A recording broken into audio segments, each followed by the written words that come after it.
12 years of marriage had its own scent.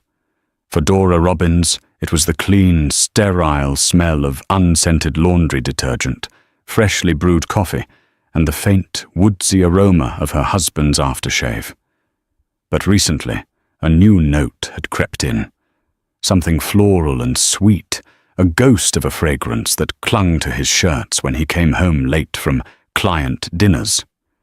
It was the scent of a secret, and it was slowly poisoning the air in their quiet, perfectly ordered Denver home. The silence between them wasn't peaceful anymore. It was heavy, suffocating. And tonight, a single line item on their credit card statement gave that silence a name. The Halcyon Hotel, Cherry Creek. A place for lovers. A place they hadn't been together in years. The autumn sun bled through the great room windows, casting long, searching fingers of light across the polished hardwood floors. From her armchair, Dora watched the dust motes dance in the golden shafts, each a tiny, glittering world of its own. It was a beautiful home in the sprawling, manicured suburbs south of Denver, a testament to her husband's success. Rodolfo Allen had a talent for turning empty plots of land into thriving communities, for selling a dream of Rocky Mountain living. He had sold that dream to her as well, 12 years ago. Their life was a portrait of quiet success. A home with cathedral ceilings, a German SUV in the 3-car garage, and a marriage that, from the outside, looked as solid as the granite countertops in their kitchen. But inside, it was hollowed out. The structure remained, but the substance had long since eroded, washed away by a current of unspoken resentments and diverging paths.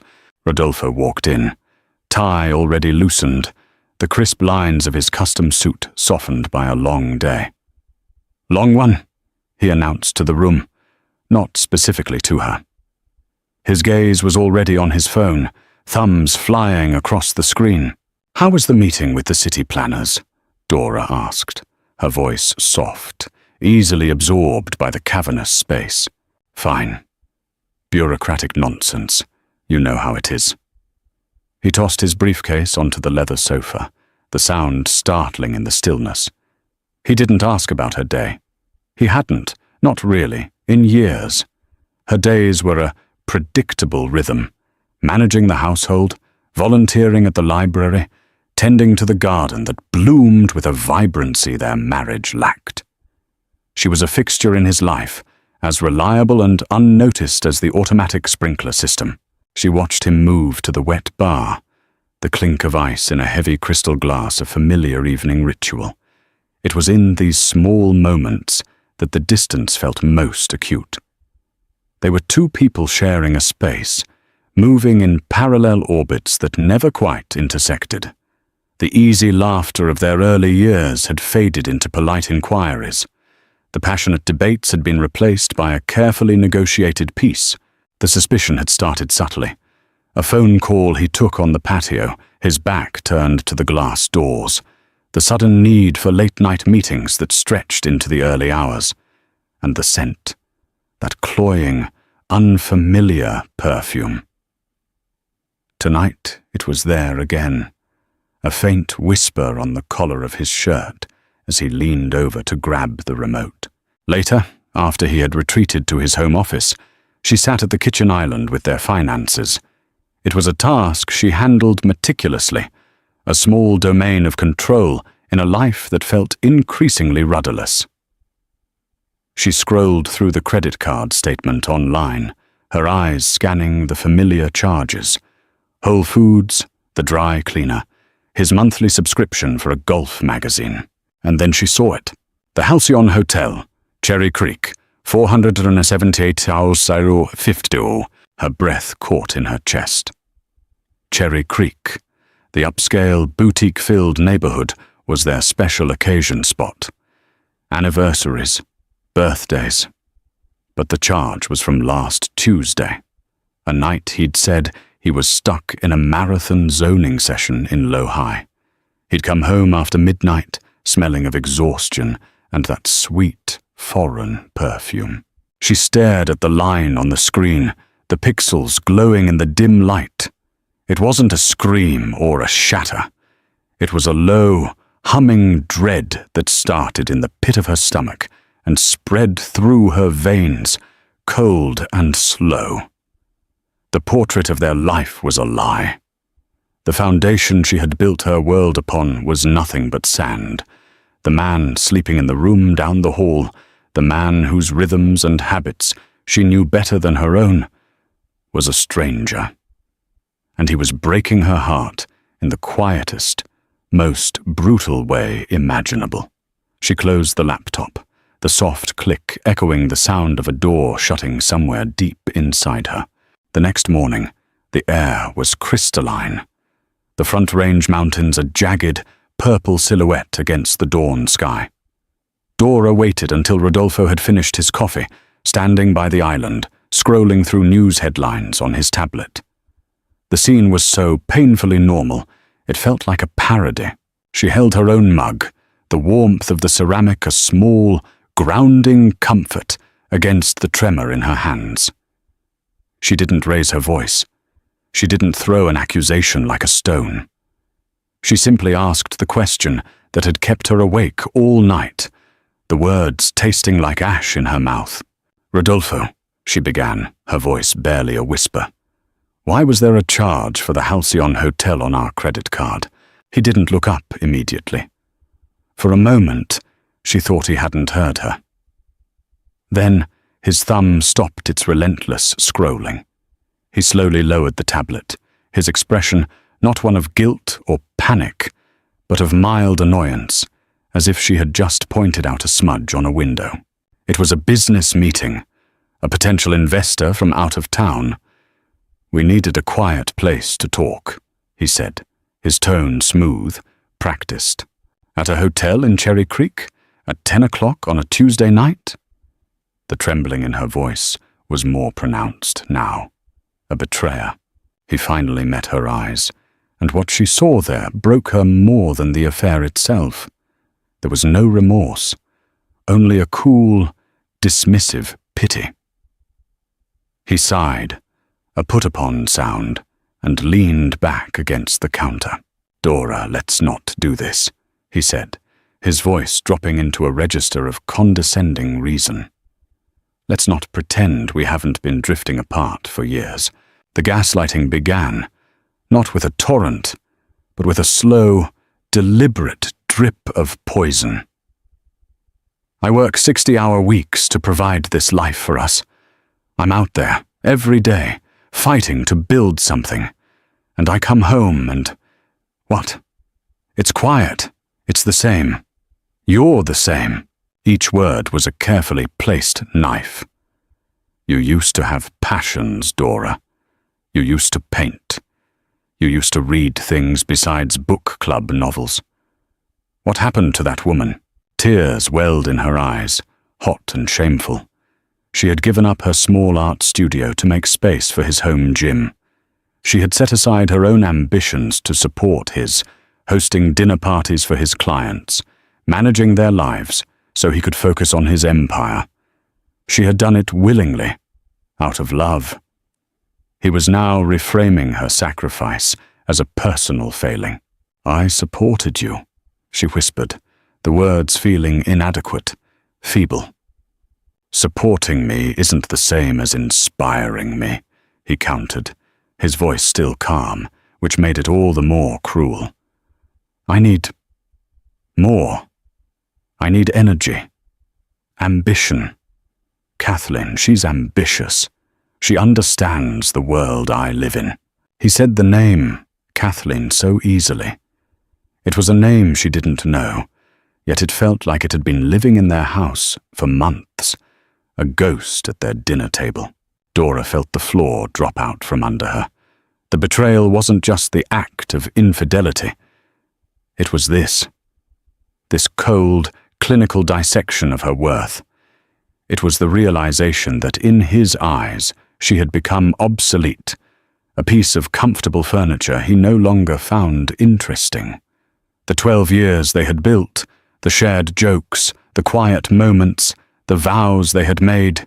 He had rewritten all of it into a narrative of her inadequacy. She looked at him, truly looked at him, and saw a stranger. The charming, driven man she had fallen in love with was gone, replaced by this hollow effigy of success, a man whose heart was so small it had no room for loyalty or grace. "So this is my fault," she stated, the question hanging dead in the air between them. He didn't answer. He just gave a small, almost imperceptible shrug, as if to say, "If the shoe fits." He picked up his tablet, his attention already moving on. The conversation, for him, was over.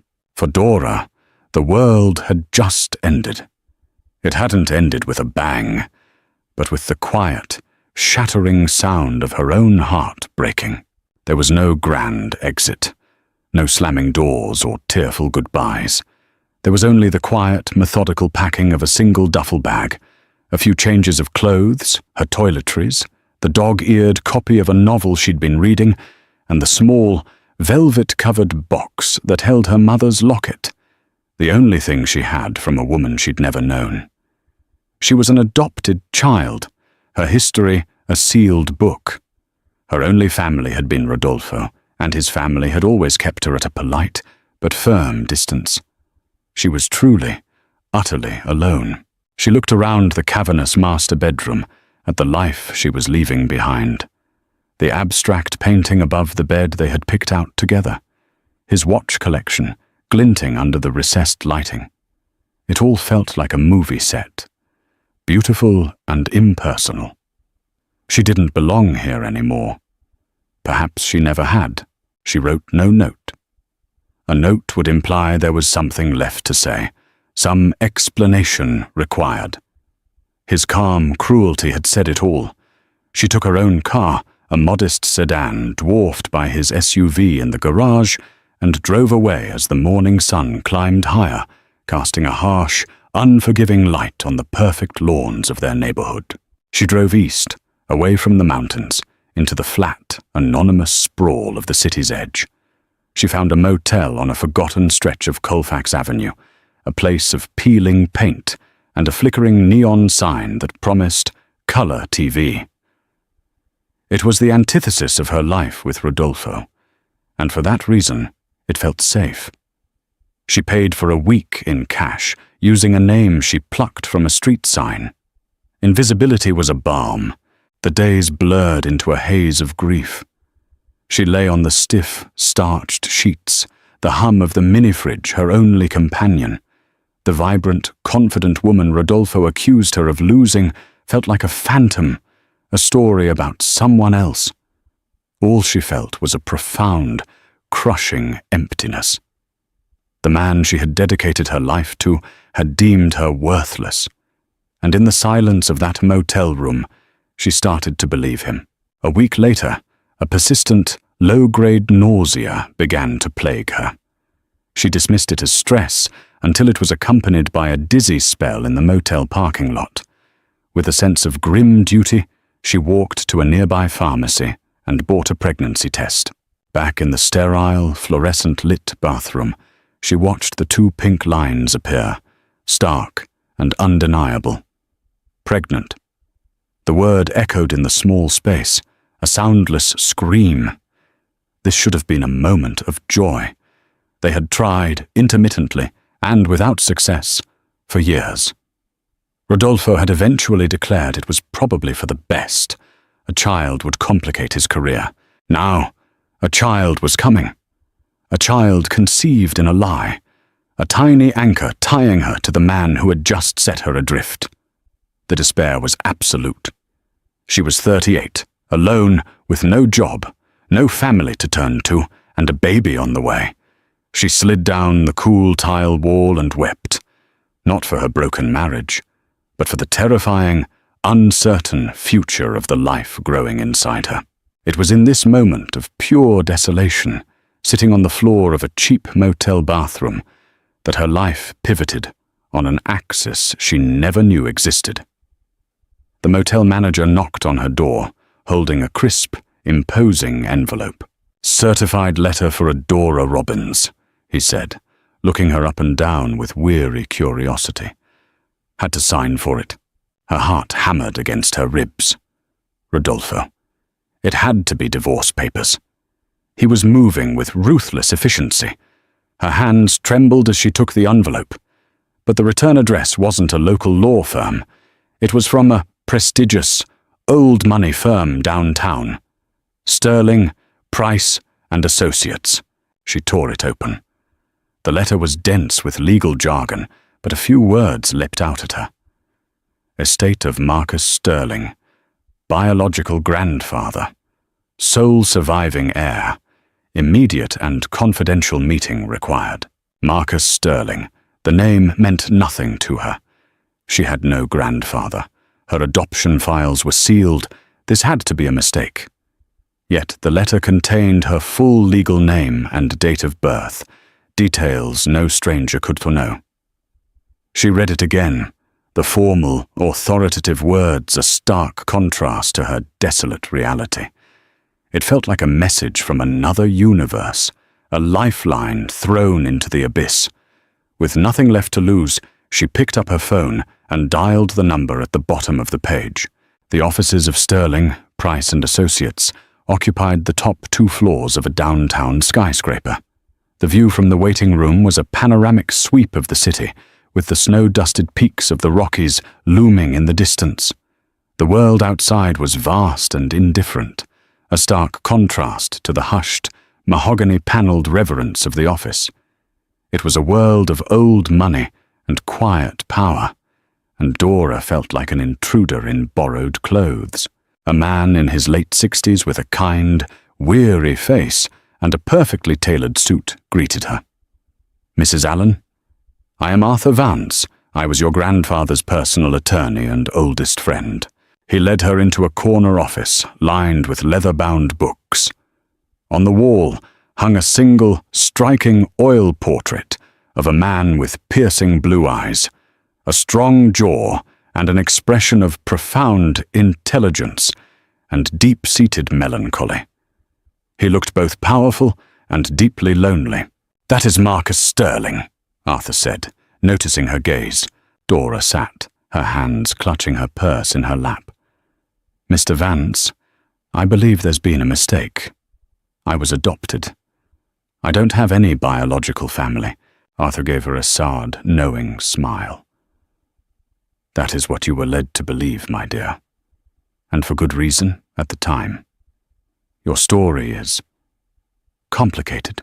For the next hour, Arthur Vance unspooled a history that felt like a fiction novel. Her mother, Eleanor Sterling, was Marcus's only child, a brilliant but rebellious young woman.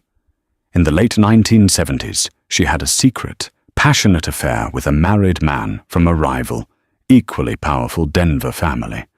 When she became pregnant, the scandal threatened to destroy not just 2 prominent families, but the very fabric of the city's social and economic elite. A deal was struck in the shadows of offices like this one. To protect everyone involved, Eleanor was sent away to a private clinic in California. She gave birth to a daughter, whom she named Theodora, meaning gift of God. Then, through a discreet, ironclad private adoption, the baby was given to a loving, middle-class couple who were told the mother was a young student who couldn't cope. The records were sealed, and Eleanor returned to Denver, heartbroken but compliant, eventually marrying a man of her father's choosing and living a quiet, unfulfilled life until her death from cancer a decade ago. "Marcus never forgave himself," Arthur said, his voice thick with emotion. He respected Eleanor's sacrifice, but it haunted him. He spent years trying to find you, but the adoption was a fortress. It wasn't until a recent change in state law and some very discreet work by our investigators that we located you, just a few months before he passed. He slid a thick portfolio across the polished desk. He amended his will immediately. "Dora, or Theodora, as is your birth name, you are the sole heir to his entire estate." Dora stared at him, numb. His estate? Marcus was the founder and majority shareholder of the Sterling Price Corporation, Arthur explained gently. It is one of the largest and most influential energy conglomerates in the western United States. The words didn't compute. Energy conglomerate. Sole heir. It was too vast, too abstract. She thought of the peeling paint at the motel, the 2 pink lines on the pregnancy test. Her world had shrunk to the size of her own despair, and now this man was telling her she had inherited an empire. He wanted to meet you, Arthur continued, his eyes full of regret. He was gathering the courage to disrupt your life. He didn't want to cause you pain. But his heart gave out before he could. He pushed another, smaller envelope toward her.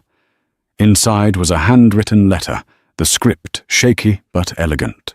My dearest Theodora, it began. I do not know if I will ever have the courage to hand you this myself. To know you have been in this world, so close, and that I have been a coward, is my life's greatest regret. Your mother was a star that burned too brightly.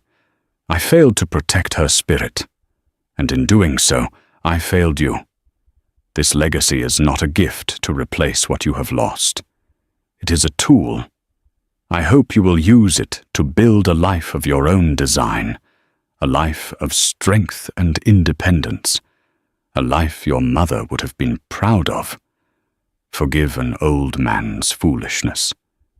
Your grandfather, Marcus. A single tear traced a path down Dora's cheek. It wasn't a tear of grief for a man she never knew, but a tear of profound, shattering recognition.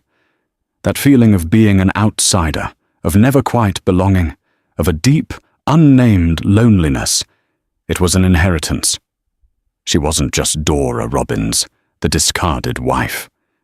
She was Theodora Sterling, the secret granddaughter, a woman with a history as vast and complicated as the mountains outside the window. And in the wreckage of her old life, a new one was, terrifyingly, beginning.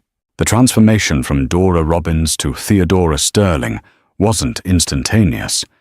It was a slow, cautious process, like a patient learning to walk again after a long illness. Her first act was to legally reclaim her birth name. Theodora. It felt foreign on her tongue, but it was a shield, a demarcation between the woman she had been and the woman she was becoming. She moved out of the motel and into a discreet, furnished apartment in a historic building her grandfather had owned in Capitol Hill. It was elegant, but not ostentatious, a quiet space to think and to grieve the life she'd lost, even as she grappled with the one she'd found. The first board meeting at Sterling Price was terrifying. She walked into a room of 12 men, all of them older, exuding an aura of tailored suits and effortless authority. They looked at her with a mixture of curiosity, pity, and thinly veiled skepticism. To them, she was an anomaly, a secret pulled from a hat, a woman who had, until a month ago, been managing a suburban household. She said little, listening intently, her quiet nature now a strategic asset. She absorbed the acronyms, the financial projections, the subtle power plays between an ambitious CFO and a veteran COO. It was after that first meeting that she was formally introduced to Raoul Ahrens.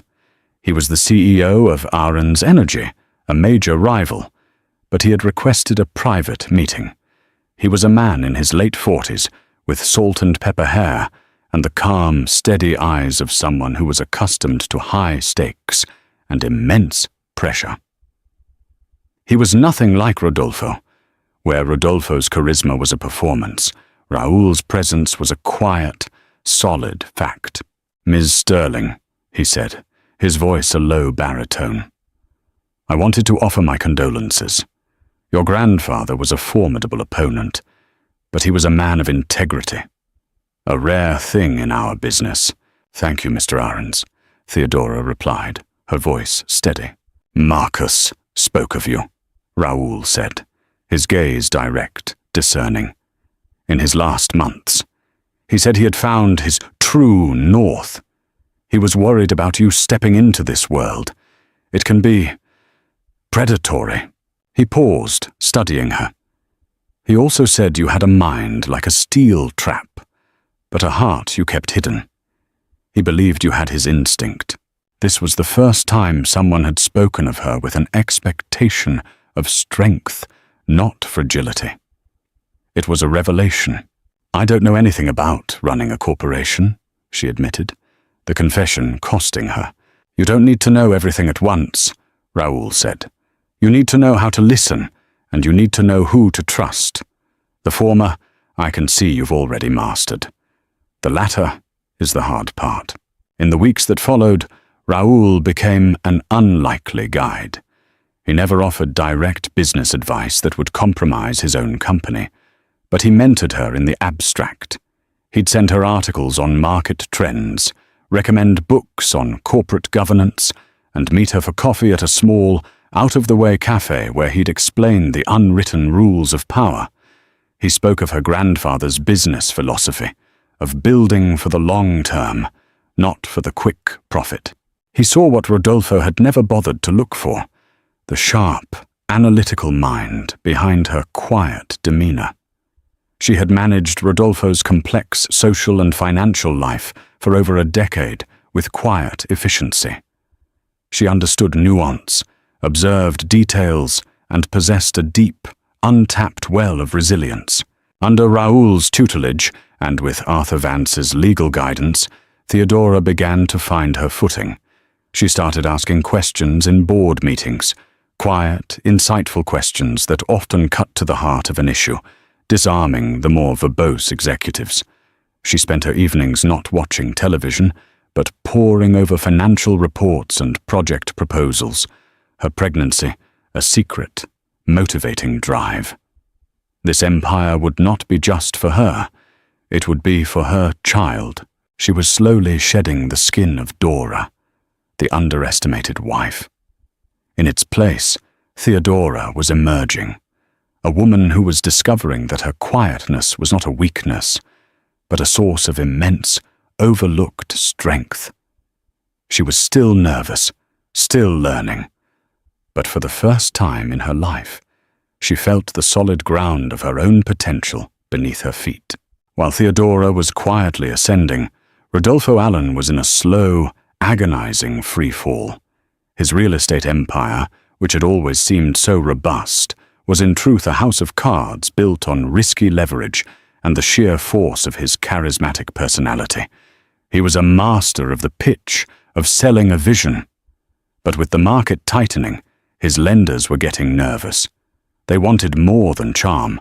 They wanted solid returns, and Rodolfo's projects were overextended and undercapitalized.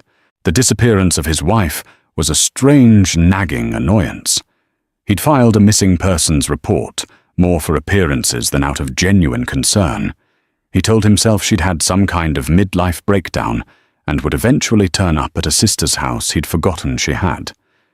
In her absence, Kathleen Hall had moved into the sterile suburban home, her bright, ambitious presence a temporary balm for his fraying ego. She wore Dora's robes and used her kitchen, a conqueror in a land she didn't realize was sinking into the sea. Rodolfo's desperation led him to the annual Denver Foundation Gala, the city's premier charity event. It was a convergence of old and new money, a place where deals were made over champagne and canapes. He needed to find a new investor, a lifeline. Kathleen was on his arm, dazzling in a rented designer gown, playing the part of the supportive, glamorous partner. The event was held at the city's botanical gardens, the main hall, a glass conservatory filled with exotic plants, and the murmur of powerful people. Rodolfo worked the room, his smile bright, his handshake firm, betraying none of the panic churning in his gut. He was in conversation with a banking executive when a sudden hush fell over a nearby group. A new arrival was making her way through the crowd, flanked by the venerable Arthur Vance. Rodolfo glanced over, irritated by the distraction, and then he froze. The woman was Dora. But it wasn't. The hair was the same warm brown, but styled in an elegant, sophisticated way. The simple practical clothes he was used to had been replaced by a deep emerald gown that shimmered under the lights, her shoulders bare, a delicate diamond necklace, her mother's at her throat. She moved with a poise and confidence he had never seen before. She wasn't hiding in the corners. She was the center of gravity. His brain struggled to reconcile the image. It was his quiet, uninspiring wife, transformed. He saw the city's mayor approach her, shake her hand with deference. He saw heads of industry leaning in to speak with her. "Who is that?" Kathleen whispered, her voice laced with envy. "She's stunning." Before Rodolfo could answer, the host of the event, a local philanthropist, stepped to the microphone on the small stage. "And we are especially honored tonight," the man boomed, his voice echoing through the conservatory, "to welcome the new chairwoman of the Sterling Price Corporation, who is graciously continuing her grandfather, Marcus Sterling's legacy of generosity. Ladies and gentlemen, please welcome Ms. Theodora Sterling." A wave of polite, enthusiastic applause filled the room. Theodora Sterling. The name hit Rodolfo like a physical blow. Sterling Price, the energy giant, the old money titan. He stared, his champagne glass frozen halfway to his lips. The quiet librarian volunteer, the woman he had discarded for being uninteresting, was the heiress to one of the largest fortunes in the state. He felt the blood drain from his face. The humiliation was swift and absolute. Every dismissive word he had ever said to her, every condescending glance, every secret lie, it all came rushing back to him in a tidal wave of horrified clarity. He had been married to an empress and had been utterly blind to it. Kathleen gripped his arm, her nails digging in. "Rodolfo, what's wrong? You look like you've seen a ghost." He couldn't speak. He could only watch as his wife, a woman he now realized he had never known at all, took her place at the center of a world he had only ever dreamed of entering. The gala was a turning point for Kathleen Hall. She had watched the blood drain from Rodolfo's face, had felt the tremor in his arm as he stared at Theodora Sterling. In that moment, she understood that her dream of a secure, wealthy life was built on a foundation of lies. Not Dora's, but Rodolfo's. The confident millionaire she had attached herself to was a fraud, a man whose success was as hollow as his promises. Her ambition, born from a childhood of scraping by in a forgotten rural town, turned to raw, panicked desperation. Rodolfo was her escape route, her one shot at leaving behind the constant worry and pinched finances of her past. Now, that route was closing. In the days that followed, as Rodolfo grew more frantic and withdrawn, his phone ringing with angry calls from creditors, Kathleen started to dig. She wasn't looking for revenge on Theodora. She was looking for leverage, for some piece of information she could use to salvage her own situation. She hired a cheap private investigator, feeding him the few details she knew about the woman formerly known as Dora Robbins. The investigator's report was not the scandal she had hoped for. It was a quiet tragedy. He uncovered the sealed adoption records, the story of Eleanor Sterling, the secret affair, and the impossible choice made 40 years ago. He found photos of Eleanor, a beautiful, sad-eyed woman, trapped in a gilded cage. He detailed her loveless marriage and her early death. Reading the report in the sterile grandeur of Rodolfo's home, Kathleen felt a chill of recognition. She saw in Eleanor a reflection of her own potential fate, a woman whose life was defined and constrained by a powerful man. She had seen Rodolfo as a savior, but now she saw him for what he was, a user. He had used Dora's quiet stability, and now he was using her own ambition and youth as a temporary ego boost. Once she was no longer useful, he would discard her too. Her desperation soured into a bitter self-awareness. She confronted Rodolfo one evening as he stared blankly at a stack of overdue invoices. "She was adopted, you know," Kathleen said, her voice flat. Her mother was an heiress who got pregnant by the wrong man. They hid her away, made her give up the baby to avoid a scandal. Rodolfo looked up, his eyes vacant. "What does that matter? It matters because you spent 12 years married to a woman who was completely alone in the world, and you never even saw it," Kathleen shot back, her voice rising with a frustration that was as much for herself as for Dora. "You saw a quiet wife. You didn't see a survivor. You have no idea who she is." "And you do?" he sneered, his own self-pity making him cruel. "I know that she's everything I thought I wanted to be. But she got there through tragedy, not manipulation," Kathleen said, the words a confession. "And I'm starting to think I hitched my wagon to a falling star. The fight that followed was ugly and final. The illusion of their passionate affair shattered, revealing the transactional nature beneath. She saw his weakness, his blustering ego, and he saw her raw, grasping ambition. There was no love there, only mutual use." Kathleen packed her bags that night. As she left the soulless suburban house, she felt not triumph, but a profound emptiness. She hadn't won. In a way, she had lost more than Rodolfo. He was losing money and status. She was losing the last vestiges of the person she had hoped to become. She had tried to escape her past by latching on to someone else's future, only to find herself more lost and alone than when she had started. The road ahead was uncertain, but for the first time, she knew it had to be her own. The winter snows began to blanket Denver, muffling the city in a quiet white. Inside the warm, wood-paneled boardroom of Sterling Price, Theodora was commanding a different kind of hush. Her pregnancy was now a visible, gentle curve beneath her tailored jackets, a quiet announcement of the future she was building. The board, once skeptical, now watched her with a growing respect. She was not her grandfather. She lacked his booming authority, but she possessed his uncanny ability to see the whole board, to think 5 moves ahead. Her quiet confidence was bolstered by Raoul Ahrens.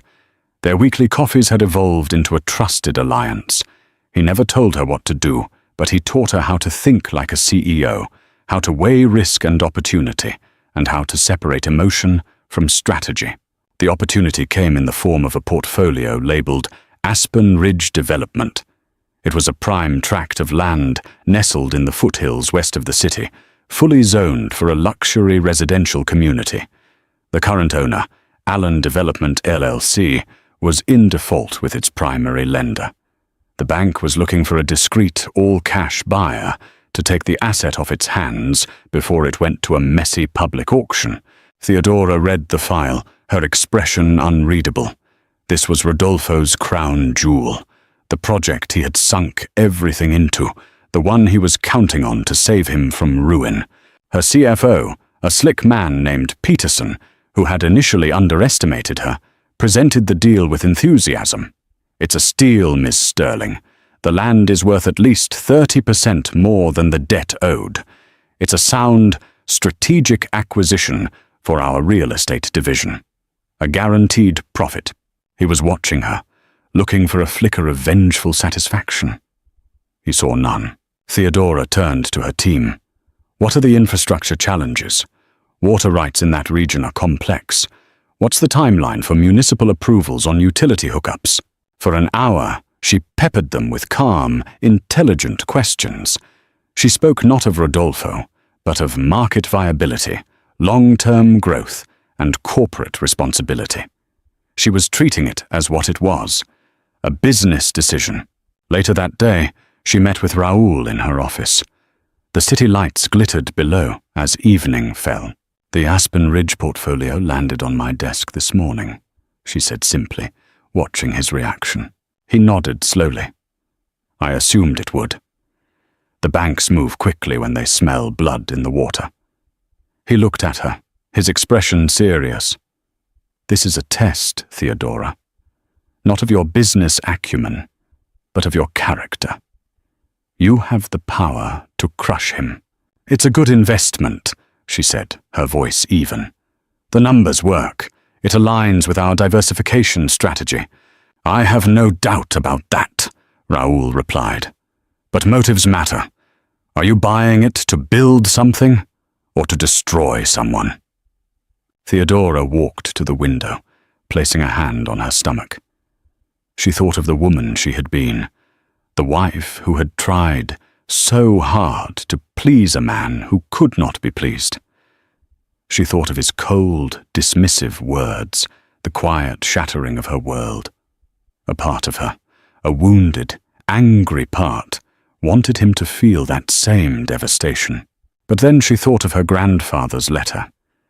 Use it to build a life of your own design. Revenge wasn't building, it was demolition. It would tie her to Rodolfo, to the past, with chains of bitterness. I'm buying it, she said, turning back to Raoul, her eyes clear and resolved. Because it's the right move for this company. What happens to Rodolfo Allen is a consequence of his own choices, not mine. Raoul held her gaze for a long moment, and then a slow, respectful smile touched his lips. He saw it then, the steel her grandfather had spoken of. The next day, Theodora authorized the acquisition. The deal was signed, a quiet transaction between two massive corporations. There was no triumphant press release, no gloating. It was a calculated, dispassionate move. But the effect was the same. With the stroke of a pen, Theodora Sterling had taken possession of her husband's last hope. The power imbalance had not just flipped, it had been completely and irrevocably reversed. A week after the sale of Aspen Ridge was finalized, Rodolfo's secretary called. He requested a meeting, not as a businessman, but simply as her husband. The divorce proceedings were underway, a sterile exchange between lawyers. But this, he insisted, had to be face-to-face. Theodora agreed. She chose her office as the location. This was her ground, her domain. He arrived looking like a ghost of his former self. His expensive suit hung on a frame that had lost weight. The charismatic confidence in his eyes had been replaced by a haunted, bewildered exhaustion. He was no longer the titan of real estate. He was just a man who had lost his way. He didn't sit in one of the plush visitors' chairs. He stood in the middle of the vast office, looking small against the backdrop of the city skyline. I didn't come here to ask for money, he began, his voice raspy. I know that's gone. Everything's gone. He looked at her, truly looked at her, perhaps for the first time in years. I came to ask, how? How did you become this? He gestured around the office, at the trappings of power, at her. Theodora remained seated behind her large, uncluttered desk, her hands resting on her pregnant belly. She felt a surprising lack of animosity. All the anger had burned away, leaving behind only a quiet, sad clarity. This person, she said, her voice calm and steady, was always here, Rodolfo. You just never bothered to look. I don't understand, he said, shaking his head. The woman I was married to, she was quiet. She was content. The woman you were married to, Theodora corrected gently, was hiding. She was trying so hard to be the person she thought you wanted her to be that she forgot who she actually was. She made herself small to leave more room for your ego. The truth of her words hung in the air, stark and undeniable. I loved you, he whispered, the words sounding like a desperate plea, an attempt to reclaim a past that no longer existed. I know you did, she replied, in your way. You loved the idea of me, the supportive wife, the beautiful home, the perfect backdrop for your success. You didn't love the person because you never knew her. And when she stopped being a perfect reflection of you, you threw her away. He flinched, the accusation hitting its mark. For the first time, she saw a flicker of genuine remorse in his eyes, not for losing the money, but for the profound moral failure he was only now beginning to comprehend. "I'm sorry, Dora," he said, using her old name like an incantation. "I appreciate that," she said. "But that woman, the one you're apologizing to, she doesn't exist anymore. You destroyed her. And in a way, I should thank you for that. Because from her ashes, Theodora Sterling was able to rise." She opened a drawer and slid a single envelope across the desk. "This is from my personal account. Our lawyers have handled the division of assets, but this is separate. It's enough for you to start over, somewhere else. A clean break. It wasn't forgiveness. It wasn't pity. It was severance. A final, clean cut from her life. It was a gesture of strength, not charity." He looked at the envelope, then back at her, his eyes filled with the devastating understanding of all that he had lost. It wasn't just the money, the status, or the heiress. He had lost a partner he had never truly valued, and in doing so, he had lost himself. He picked up the envelope, gave a single, broken nod, and walked out of her office and out of her life, for good. 1 year later, the Denver skyline looked different to Theodora. It was no longer just a view, it was a responsibility. As CEO of Sterling Price, she had proven to be a thoughtful and innovative leader, steering the company toward sustainable energy and ethical investments, earning the deep respect of her board and the industry. The boardroom, however, was not where she found her greatest purpose. Today, she stood on a small stage in a beautifully restored historic building in the 5 Points neighborhood. The plaque by the door read, "The Eleanor Sterling Center for Women." It was the charitable foundation she had established in her mother's name, a place dedicated to helping women in crisis, women escaping abusive relationships, women facing unplanned pregnancies, women who, like her mother and like her, had found themselves utterly alone.